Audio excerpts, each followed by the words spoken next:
The sound of breaking glass shattered the silence of the med lab, followed by a chorus of clicking and hissing from the alien students gathered around Blake Anderson's hospital bed.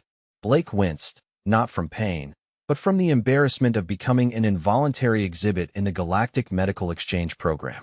"Observe the primitive dermal response," announced Professor Zex, his four elongated fingers tracing the air above Blake's exposed forearm, where a jagged scar ran from wrist to elbow. "Human healing results in this fibrous protein buildup they call scar tissue. Inefficient. Unattractive. Evolutionary embarrassment." Blake gritted his teeth. 6 months into his position as Earth's representative at the Interplanetary Medical Academy on Proxima Station, and he was still being treated like a biological curiosity rather than the qualified trauma surgeon he was. The 24 alien medical students leaned closer, their varied anatomies from the insectoid krill to the gelatinous morphs all oriented toward his arm with expressions ranging from disgust to fascination. "I can't hear you," Blake said, pulling his arm back and rolling down his sleeve. "And this primitive dermal response saved my life when I was 12. Bike accident, metal fence, 73 stitches." Professor Zex's translucent skin flushed purple with what Blake had learned was the Proximan equivalent of dismissive amusement. "Yes, yes. Very quaint. Very human." The professor turned to his students. "Note how they romanticize their biological shortcomings. The Terran keeps this damaged tissue as a badge of honor rather than seeking proper regenerative treatment." One of the students, a slender Arisian named Lith, raised a multi-jointed limb. "Professor, I have observed that humans possess many such imperfections. Is this not proof of their unsuitable physiology for advanced medical study?" Blake had endured enough. He swung his legs off the examination table and stood up, towering over most of the alien students except for the lanky vertebrans. "You know what? I didn't travel 4.2 light years to be your science project.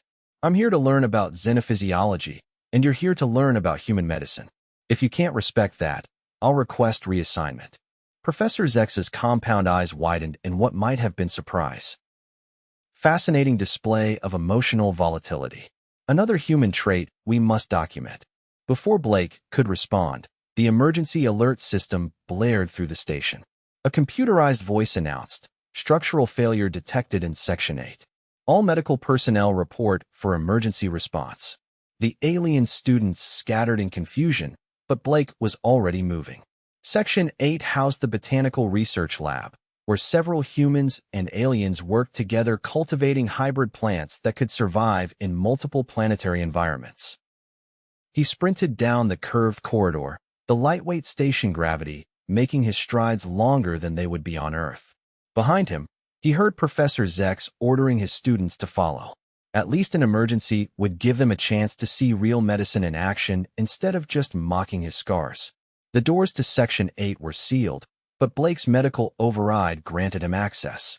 As the panel slid open, a blast of humid air hit him, carrying the scent of soil and something metallic blood, or whatever passed for it among the non-human species. Inside, chaos reigned. A support beam had collapsed, crushing several workstations. 3 researchers lay injured among the debris. 2 were human, and 1 was a morph, its gelatinous body partially flattened beneath a metal strut. Blake rushed to the nearest victim, a woman with a head wound who was trying unsuccessfully to stand. "I'm Dr. Anderson. Try not to move." "The containment fields," she gasped, pointing toward the far wall where rows of specialized plant habitats now hung precariously. "If they rupture." Blake understood immediately. Some of the experimental plants produced spores toxic to certain species. A full containment breach would put the entire section at risk. The alien students filed in behind Professor Zex, their earlier mockery forgotten as they faced a real crisis. Blake pointed to 2 krill students. "You too. Secure those containment units. Your exoskeletons can handle the weight." To his surprise, they moved without question, scuttling across the room on their 6 limbs. "Lith," Blake called to the Arisian who had questioned his competence earlier. "Your species has coagulant secretions in your digits, correct? Help me with this human's head wound." Lith hesitated, then moved forward, extending a limb toward the injured woman's forehead, where blood flowed freely from a gash. Tiny glands at the tips of Litha's fingers secreted a clear substance that, when applied to the wound, immediately slowed the bleeding. Professor, Blake continued, taking charge naturally. Your species can detect structural weaknesses through touch. Please assess if we're at risk of further collapse. For once, Professor Zex didn't offer a snide comment about human inadequacy. He placed his elongated hands against the nearest wall and closed his compound eyes, concentrating. Secondary failure imminent in the southeast support junction, he announced after a moment. We have approximately 17 minutes before collapse. Blake nodded, turning to the rest of the students. Form 3 teams. Triage, evacuation, and containment. Move. The next 15 minutes were a blur of coordinated activity. The alien students, despite their earlier disdain, worked with surprising efficiency under Blake's direction. They stabilized the injured researchers, secured loose equipment, and reinforced the failing structure with emergency sealant from the safety kits. Blake was helping evacuate the last researcher, a human botanist with a severely lacerated arm, when he heard a groan from above. He looked up to see another support beam starting to give way, directly over where Lith was working to stabilize the injured morph. Lith, look out, Blake shouted, but there wasn't time for the Arisian to move. Without thinking, Blake shoved the botanist toward the exit and lunged across the room, tackling Lith just as the beam crashed down. White-hot pain seared through Blake's back as the metal edge sliced through his jumpsuit and into his skin. He felt warm blood flowing freely, but he managed to roll Lith to safety before the rest of the beam could crush them both. Dr. Anderson, Professor Zex was suddenly beside him, his earlier contempt replaced by genuine concern. Remain still. The wound is substantial. Blake tried to nod, but darkness was already creeping into the edges of his vision. The last thing he saw before losing consciousness was the shocked expression on Litha's face, all 4 of the Araxians' eyes wide, with what might have been respect. When Blake awoke, he was lying face down on a bio bed in the main medical bay. The pain in his back had dulled to a persistent throb, and he could feel the cool sensation of regenerative gel against his skin. He's conscious, came a voice he recognized as belonging to Dr. Nari, the station's chief medical officer. Brain activity returning to normal parameters. Blake tried to turn his head and immediately regretted it as pain lanced down his spine. Please remain still, Dr. Anderson, Dr. Nari said, her 6-fingered hand gently pressing against his shoulder. The dermal regenerator is still processing your wound. The others? Blake managed to ask, his voice hoarse. All stable, Dr. Nari assured him. The section has been secured, and repairs are underway. Your quick action prevented any fatalities. Blake closed his eyes, relieved. How bad is my back? There was a pause before Dr. Nari answered. The laceration was deep, penetrating 3 layers of dermal tissue and damaging 2 minor muscle groups. We've repaired the muscle damage, but what? Your human physiology resists our advanced regenerative techniques, came Professor Zex's voice from somewhere to Blake's right. Your cells have already begun forming what you call scar tissue, overriding our attempts at perfect restoration. Blake sighed. Great. Another imperfection for them to mock. However, Professor Zex continued, his tone unusually subdued. I must acknowledge that this very response may have saved your life. The speed with which your body sealed the wound prevented critical blood loss. Most fascinating. Blake blinked in surprise. Was that respect in the professor's voice? The students have requested permission to observe your healing process, Dr. Nari added. If you're amenable. So I'm still just a lab specimen? Blake muttered. No. Came Litha's voice, closer than Blake expected. We wish to learn. You saved my life, Dr. Anderson. Your scar tissue. It is not what we thought. Blake managed to turn his head enough to see Lith standing beside his bio bed. All 4 of the Araxians' eyes focused intently on him. What do you mean? Blake asked. We have been reviewing human medical literature, Lith explained. Your scars, they are not merely inadequate regeneration as we were taught. They are reinforced tissue, often stronger than the original. They adapt. They learn, like you did in the crisis. Professor Zex made a sound that Blake had never heard before, something like acknowledgement. The students have proposed a joint research project on human wound healing. They believe there may be applications we have overlooked. Blake couldn't help but smile, despite the pain. So you're saying my evolutionary embarrassment might actually have some value after all? Perhaps, Professor Zex conceded, his skin shifting to a shade of blue that Blake associated with scientific curiosity, though it remains aesthetically displeasing. 1 week later, Blake sat in the lecture hall of the medical academy, no longer a patient, but not quite back to full duty either. His back was healing, the new scar tissue forming a rigid line from his right shoulder blade to his left kidney, a permanent reminder of the Section 8 incident. But today, he wasn't here as a specimen. He was here as a co-lecturer. Terran wound healing represents an evolutionary trade-off, Blake explained to the assembled alien medical students, who watched with none of their previous derision. Speed over perfection. In emergency situations, this prioritization can mean the difference between life and death. On the large display behind him, microscopic images showed the progression of his healing wound, captured daily since the accident. The images clearly displayed how the collagen fibers in the scar had aligned along stress lines, creating a structure that was actually stronger than the surrounding tissue. While your species have evolved various regenerative capabilities, Blake continued, humans have evolved to survive injury through rapid stabilization and functional recovery, even at the cost of perfect restoration. Lith, now serving as Blake's assistant rather than his critic, activated the next series of images comparing Blake's healing wound to those of various alien species represented in the class. The krill, Blake indicated, regenerate damaged exoskeleton segments with perfect fidelity, but the process takes weeks during which they are vulnerable. Morphs can reconstitute damaged cellular matrices within hours, but remain susceptible to the same type of injury. Proximal tissue regenerates without scarring, but requires extensive metabolic resources. Professor Zex stepped forward, his earlier condescension nowhere to be seen.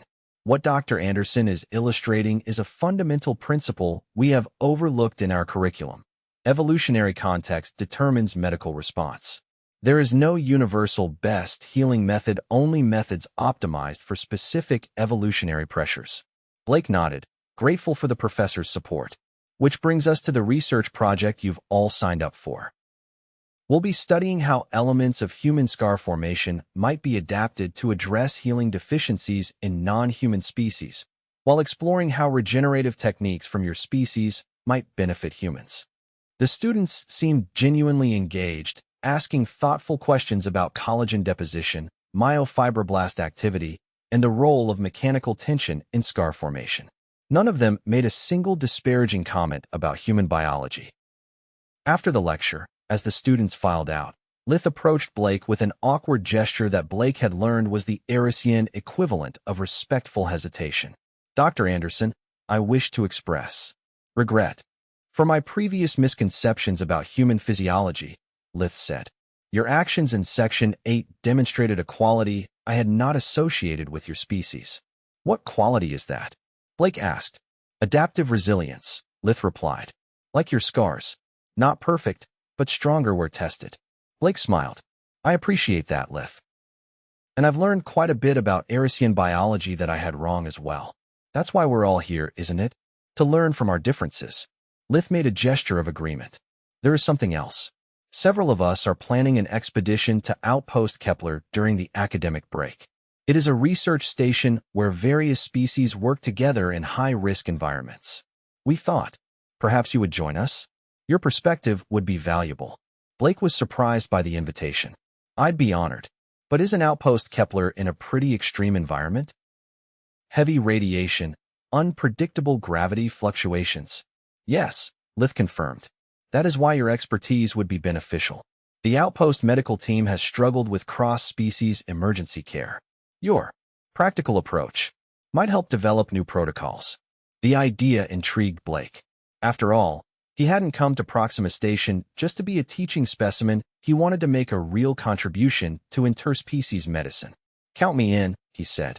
When do we leave? Outpost Kepler orbited an unstable neutron star, harvesting the intense radiation for both energy and exotic particle research. The journey from Proxima Station took 3 days by jump ship, during which Blake had ample time to study the outpost's unusual medical challenges. The expedition team consisted of Blake, Lith, two Krill medical students named Track and Vis, a morph called Gian who specialized in cellular biology, and surprisingly, Professor Zex himself, who had decided the expedition warranted faculty supervision. Outpost Kepler represents unique medical challenges, Professor Zex explained during the journey. The station experiences periodic radiation storms that affect different species in different ways. Humans, with your limited natural radiation resistance, must rely heavily on protective measures. Blake nodded, reviewing the data on his tablet. I see they've had several incidents of radiation poisoning among the human crew. Their treatment protocols seem sound, but their preventative measures could use improvement. That is precisely why your perspective will be valuable, Lith added. Your species' medical approach emphasizes prevention and rapid response rather than post-exposure regeneration. The jump ship docked with Outpost Kepler with a metallic clang that reverberated through the hull. Through the viewport, Blake could see the massive radiation shields that surrounded the station's habitable sections, designed to block the worst of the neutron star's deadly emissions. They were greeted at the airlock by the outpost's chief medical officer, Dr. Saren, a tall vertebran whose elongated, segmented body towered over even Professor Zex. "Welcome to Kepler, Dr." Saren said, her voice resonating from multiple speech organs along her torso. "We're honored to host students from the Academy. Your timing is fortunate. We're scheduled for a controlled radiation exposure experiment tomorrow that should provide excellent observational data." Professor Zex's skin flushed with academic excitement. "Excellent. My students are eager to observe cross-species radiation responses in a controlled setting." Dr. Saren led them through the outpost's curved corridors, explaining the various research projects underway.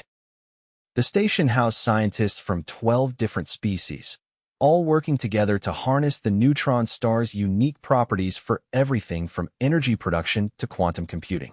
"Our medical bay is specially equipped for radiation treatment," Dr. Saren explained as they entered a large, circular chamber filled with advanced medical equipment.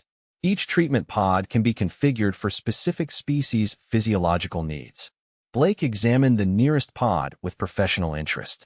"Impressive setup, but I notice you don't have many human-specific regenerative supports." Dr. Saren's segmented body shifted in what might have been embarrassment. "We've had difficulties adapting our advanced treatments to human physiology. Your species' tendency to form scar tissue often interferes with our regenerative protocols." "Actually," Lith interjected, "that's one of the areas we've been researching at the Academy. Dr. Anderson has been helping us understand how human scarring can be leveraged rather than counteracted." Dr. Saren's multiple eyes blinked in sequence of vertebran expression of interest. "Really? Most of our approaches have focused on preventing scar formation entirely." Blake was about to respond when the station's alert system activated, bathing the medical bay in pulsating red light. "Attention, all personnel," announced a computerized voice. "Unexpected radiation surge detected. Shield failure in Section 12. All personnel evacuate affected areas immediately. Medical team to emergency stations." Dr. Saren's body stiffened in alarm. "Section 12 houses our primary research lab. There are at least 8 researchers there now." She turned to Professor Zex. "I apologize, but we must postpone the tour." "We can help," Blake offered immediately. "We're all trained in emergency medicine." Dr. Saren hesitated only briefly before nodding. "Very well. Radiation exposure kits are in that storage unit. Each of you take one appropriate for your species. We'll need to move quickly." The radiation exposure kits contain protective gear, anti-radiation medications, and emergency treatment supplies. Blake quickly donned the human-compatible suit, noting that it was an older model than what he was used to. The outpost clearly didn't prioritize human medical equipment. They rushed through the station, following Dr. Saren towards Section 12. As they approached, Blake could see the emergency containment doors had automatically sealed, but warning lights indicated radiation was still leaking through at dangerous levels. "The shield generators must have failed completely," Dr. Saren said, checking the readings on a wall panel. "We'll have to evacuate anyone inside and treat them immediately." She activated the section's communication system. "This is Dr. Saren. Can anyone inside Section 12 respond?" After a moment of static, a weak voice replied. "Three of us. By the secondary lab. Pelk is unconscious. Radiation poisoning. Can't reach the others." Dr. Saren turned to the group. "The radiation levels are highest near the primary lab. Vertebrons and krill have the best natural resistance, so track this, and I will search there. Professor Zex, your proximal physiology makes you moderately resistant. You and Gian check the auxiliary chambers. Dr. Anderson and Lith, your species are most vulnerable. I need you to operate the emergency medical station we'll set up here. We'll bring the victims to you." Blake wanted to argue he hadn't come all this way to be sidelined, but he knew Dr. Saren was right. Human radiation tolerance was notoriously poor compared to most spacefaring species. "Understood," he said, already unpacking the emergency medical kit. "We'll be ready." As the others prepared to enter the contaminated section, Blake quickly organized the treatment area, setting up decontamination equipment and preparing radiation countermeasures for each species likely to be affected. "Dr. Anderson," Lith said quietly as they worked, "I've been studying the station schematics. There's a maintenance tunnel that leads to the secondary lab where the survivors reported from. It should be better shielded than the main corridor." Blake looked up, meeting all four of Lith's eyes. "You're thinking we could reach them faster that way?" "Yes." "The radiation would still be dangerous, but perhaps not immediately lethal with proper protection." Blake considered the risks.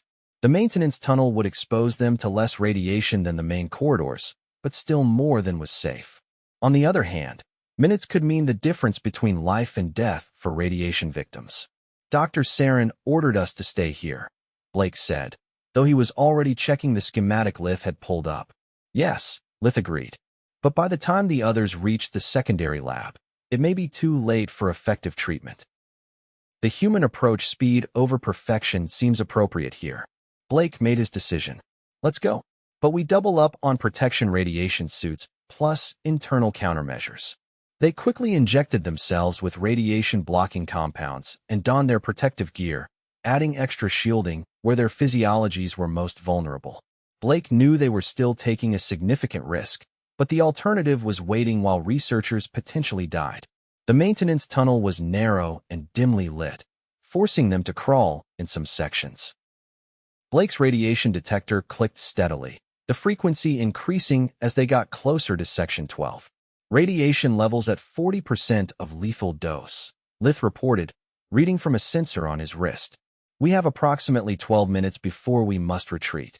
They reached a maintenance hatch that opened into the secondary lab of Section 12. Blake peered through the small viewport and saw three figures huddled near a workstation. One appeared unconscious, while the others were clearly suffering from radiation exposure. "We need to move fast," Blake said. "Get them stabilized enough to transport, then back to the medical station immediately." He unsealed the hatch, and they entered the lab. The radiation detector now screamed its warning, but Blake focused on the injured researchers, two morphs and a human woman who lay unconscious, her skin already showing the characteristic reddening of acute radiation syndrome. "Medical team," Blake announced to the conscious morphs. "We're getting you out." The morphs' gelatinous bodies showed signs of radiation damage, irregular bubbling and discoloration that Blake recognized from his xenophysiology studies. "Can you move on your own?" he asked them. "Yes," one replied, its voice distorted by injury. "But researcher Talia needs immediate help." Blake knelt beside the unconscious human, quickly assessing her condition. The radiation exposure was severe. Without treatment, she would suffer multiple organ failure within hours. "Lith, help the morphs. I'll carry Talia." Lith assisted the injured morphs while Blake carefully lifted Talia, wincing as his healing back protested the strain. The maintenance tunnel would be challenging to navigate while carrying someone, but there was no alternative. 6 minutes until maximum safe exposure, Lith warned as they entered the tunnel. The journey back was agonizing. Blake's back burned with pain as he half-crawled, half-dragged Talia through the narrow passage. Behind him, Lith guided the weakened morphs, whose amorphous bodies struggled to maintain cohesion under the radiation stress. By the time they emerged from the maintenance tunnel, Blake's radiation detector showed they had all received concerning doses. but they had made it back to the emergency medical station, where they could begin proper treatment. Dr. Sarin and the others returned shortly after, bringing 5 more injured researchers, 2 krill, a vertebrate, another human, and a proximan. Professor Zex's normally translucent skin had darkened ominously from radiation exposure. "You disobeyed direct orders," Dr. Sarin said to Blake and Lith, but there was no real anger in her multi-toned voice. "And likely saved 3 lives in the process. The radiation would have killed Talia before we reached her through the main corridors." The next several hours were a blur of intense medical work as they treated all the radiation victims, including themselves. Blake administered anti-radiation compounds, supervised cellular repair protocols, and monitored vital signs across multiple species.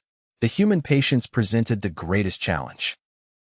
Unlike the alien species, who could actively regenerate radiation-damaged cells or shed affected body parts, humans relied primarily on supportive care while their bodies slowly repaired themselves, often imperfectly, with scar tissue forming in damaged organs. Blake was monitoring Talia's treatment when he noticed something unusual in her cellular response. The anti-radiation treatment was working, but her body was forming unusual scar patterns in her damaged tissues, patterns that actually seemed to be protecting surrounding cells from further damage. "Professor Zex," Blake called, "could you look at this?" The professor, himself still recovering from radiation exposure, examined the cellular imagery. "Fascinating. The human's fibrous response is creating a lattice that's absorbing residual radiation before it can reach healthy cells. I've never seen scar tissue serve such a protective function." Lith joined them, all 4 eyes widening as he observed the readings. "It's similar to what we documented with Dr. Anderson's back injury. The scar tissue isn't just repairing damage, it's adapting to prevent future harm." Dr.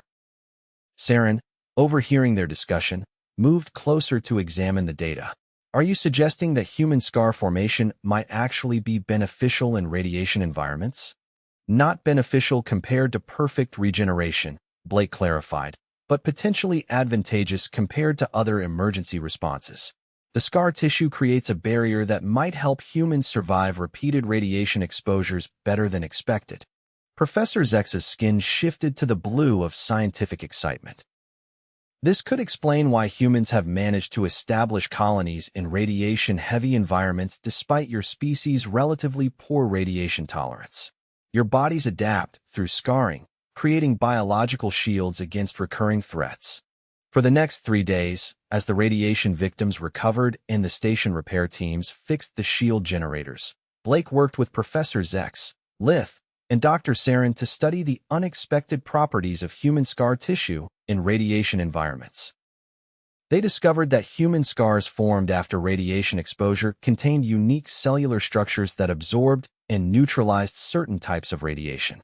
It wasn't as effective as the natural radiation resistance of species like the krill, but it offered humans a cumulative protection that hadn't been previously recognized. "The implications for interspecies medicine are significant," Professor Zex stated during their final research meeting. "Instead of trying to prevent human scarring, we might develop treatments that enhance its protective properties while minimizing functional impairment." Dr. Sarin's segmented body nodded in agreement. "This could revolutionize how we approach radiation protection for mixed-species crews. Each species' natural adaptations could be leveraged rather than overridden." Blake felt a profound sense of satisfaction. What had begun as mockery of his scars had transformed into a genuine appreciation for the evolutionary wisdom encoded in human healing. On their final day at Outpost Kepler, before boarding the jump ship back to Proxima Station, Blake visited Talia in the medical bay. She was awake now, her skin still showing the redness of radiation exposure, but her vital signs stable. "Dr. Anderson," she greeted him with a weak smile. "They told me you carried me out through the maintenance tunnel. Thank you for risking your life." Blake shook his head. "Just doing my job. How are you feeling?" "Like I got hit by a shuttle," she admitted. "The doctors say I'll have some scarring in my lungs and liver. But apparently that might actually help protect me from future radiation exposure." "That's what our research indicates," Blake confirmed.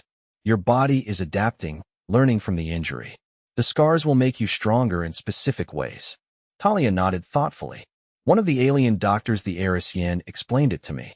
said that humans are like living history books, carrying the record of every injury in our skin and organs, using that knowledge to protect ourselves in the future. She smiled again, made me feel a bit better about the fact that I'll never look the same. Scars tell our stories, Blake said, unconsciously touching his own back where the new scar from Section 8 was still healing. They're not flaws, they're adaptations. As they prepared to board the jump ship, Lith approached Blake with an unusual object, a small, ornate container made from a material Blake didn't recognize. "This is for you," Lith said, offering the container. "It is an Erisian tradition to give a token of life debt." "You don't owe me anything," Blake protested. Nevertheless, Lith insisted. "Please accept it." Blake took the container and carefully opened it. Inside was a translucent object that resembled a memory crystal, but with organic components visible within its structure. "What is it?" he asked. "A biological record," Lith explained. "When Araxians experience profound learning, we sometimes preserve the neural patterns. This contains my perspective shift regarding human physiology. From mockery to respect." Blake was deeply touched by the gesture. "Thank you, Lith. I'll treasure it." Professor Zex joined them at the airlock, his skin cycling through colors that Blake now recognized as indicating complex emotions. "Dr. Anderson," the professor said formally, "I wish to acknowledge that my initial assessment of human scarring was incomplete. Your species' healing response represents an elegant solution to evolutionary pressures I had not fully considered." Coming from Professor Zex, this was equivalent to effusive praise. "Thank you, Professor. I've learned a great deal about alien physiology as well." "Indeed," Zex continued, "the Academy has approved our joint research proposal. When we return, you will no longer be merely a teaching specimen, you will be co-director of the Adaptive Healing Research Initiative." Blake couldn't hide his surprise. "Co-director? That's unexpected." As was discovering the sophisticated nature of human scar formation, Professor Zex replied, "Science progresses through the correction of misconceptions. My students and I had much to correct regarding human biology." As the jump ship detached from Outpost Kepler and began its journey back to Proxima Station, Blake reflected on how dramatically things had changed in just a few weeks. What had begun as humiliation being mocked for his scars had transformed into a groundbreaking research opportunity and, more importantly, genuine respect from his alien colleagues. The ship's viewport offered a last glimpse of the neutron star's brilliant radiation before the jump engines engaged. Blake touched his back, feeling the raised line of his newest scar through his jumpsuit. Like humanity itself, it was imperfect but resilient, adapting, learning, surviving. In the soft light of the jump ship cabin, Lith settled into the seat beside him. "Dr. Anderson, I have been considering something you said earlier about scars telling stories.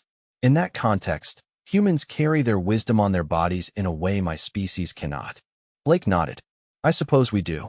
Each scar is a lesson learned, a challenge overcome." "Then perhaps," Lith said thoughtfully, all four eyes focused on the stars outside, "what we once mocked as primitive was actually profound. Your bodies remember what must not be forgotten." The jump ship accelerated into faster-than-light travel, carrying them back toward Proxima Station, where their research would continue, no longer a study of human inadequacy, but an exploration of how different evolutionary paths had created unique strengths across all sentient species. Blake Anderson, once an unwilling specimen, had become a respected colleague, and his scars, once objects of alien derision, were now recognized as what they truly were, badges not of failure, but of resilience, reminders that sometimes strength comes not from perfection, but from how we heal our imperfections. As Proxima Station came into view days later, Blake knew that the real work was just beginning.